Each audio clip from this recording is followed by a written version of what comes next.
बुरे दिन से बचने के 9 चमत्कारिक टोटके। यदि आप पर ग्रह नक्षत्रों की बुरी दशा चल रही है या आप संकटों से घिरे हैं, ये भी हो सकता है कि पिछले कई माह से आप समस्याओं से घिरे हुए हैं।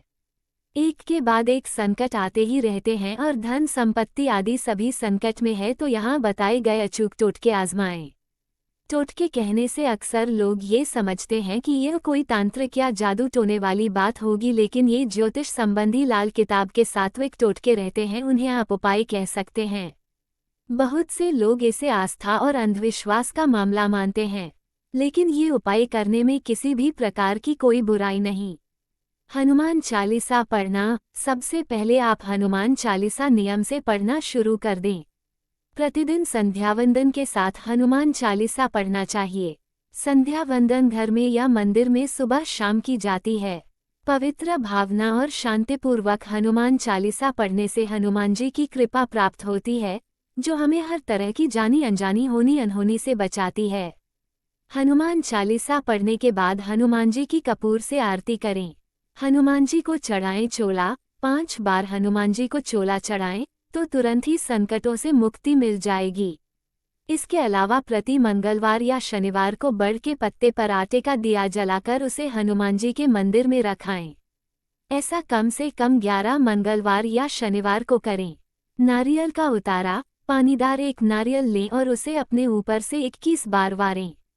वारने के बाद उसे किसी देवस्थान पर जाकर अग्नि में जला दें। ऐसा परिवार के जिस सदस्य पर संकट हो उसके ऊपर से वारें। उक्त उपाय किसी मंगलवार या शनिवार को करना चाहिए। 5 शनिवार ऐसा करने से जीवन में अचानक आए कष्ट से छुटकारा मिलेगा। यदि किसी सदस्य की सेहत खराब है तो उसके लिए यह उपाय उत्तम है। गाय, कुत्ते, चींटी और पक्षियों को भोजन खिलाएं। वृक्ष, चींटी, पक्षी, गाय, कुत्ता, कौवा, अशक्त मानव आदि प्राणियों के अन्न जल की व्यवस्था करने से इनकी हर तरह से दुआ मिलती है। इसे वेदों के पंचयज्ञ में से एक वैश्वदेव यज्ञ कर्म कहा गया है। ये सबसे बड़ा पुण्य माना गया है। मछलियों को खिलाएं। कागजों पर छोटे अक्षरों में राम राम लिखें। अधिक से अधिक संख्या में ये नाम लिखकर सबको अलग अलग काट लें।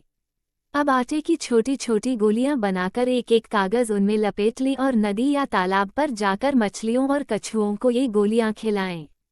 कछुओं और मछलियों को नित्य आटे की गोलियां खिलाएं और चींटियों को भुने हुए आटे में बूरा मिलाकर बनाई पंजीरी खिलाएं। तारांकन। प्रतिदिन कौवे या पक्षियों को दाना डालने से पितृ तृप्त होते हैं। तारांकन। प्रतिदिन चींटियों को दाना डालने से कर्ज और संकट से मुक्ति मिलती है। तारांकन। प्रतिदिन कुत्ते को रोटी खिलाने से आकस्मिक संकट दूर रहते हैं। तारांकन। प्रतिदिन गाय को रोटी खिलाने से आर्थिक संकट दूर होता है। जल अर्पण। एक तांबे के लोटे में जल लें और उसमें थोड़ा सा लाल चंदन मिला दें। उस पात्र को अपने सिरहाने रखकर रात को सो जाएं। प्रातः उठकर सबसे पहले उस जल को तुलसी के पौधे में चढ़ा दें। ऐसा कुछ दिनों तक करें। धीरे धीरे आपकी परेशानी दूर होती जाएगी। छाया दान करें। शनिवार को एक कांसे की कटोरी में सरसों का तेल और सिक्का डालकर उसमें अपनी परछाई देखें और तेल मांगने वाले को दे दें, या किसी शनि मंदिर में शनिवार के दिन कटोरी सहित तेल रखकर आ जाएं। यह उपाय आप कम से कम 5 शनिवार करेंगे तो आपकी शनि की पीड़ा शांत हो जाएगी और शनिदेव की कृपा शुरू हो जाएगी।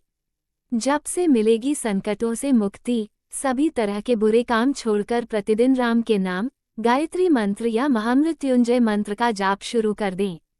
ध्यान रहे इसमें से किसी एक मंत्र का जाप ही करें। ये जप आप सुबह या शाम को मंदिर में जाकर अच्छे से बैठकर ही करें। कम से कम 43 दिनों तक लगातार इसका जाप सुबह और शाम नियम से करें। इस जाप का असर जब शुरू होगा तो संकट भी धीरे धीरे दूर होने लगेगा। उक्त जाप के दौरान झूठ न बोलें, तामसिक भोजन न करें और किसी भी प्रकार का नशा न करें, अन्यथा इसके बुरे परिणाम भी हो सकते हैं। राम का नाम तो आप दिन भर जप सकते हैं। कलयुग में राम के नाम से बड़ा कोई उपाय नहीं। गुड़ और घी की धोग। हिंदू धर्म में धूप देने और दीप जलाने का बहुत ज्यादा महत्व है। सामान्य तौर पर धूप 2 तरह से ही दी जाती है। पहला गुग्गुल कर्पूर से और दूसरा गुड़ घी मिलाकर जलते कंडे पर उसे रखा जाता है।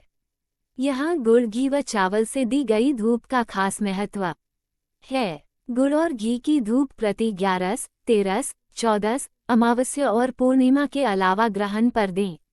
ये गुड़ और घी की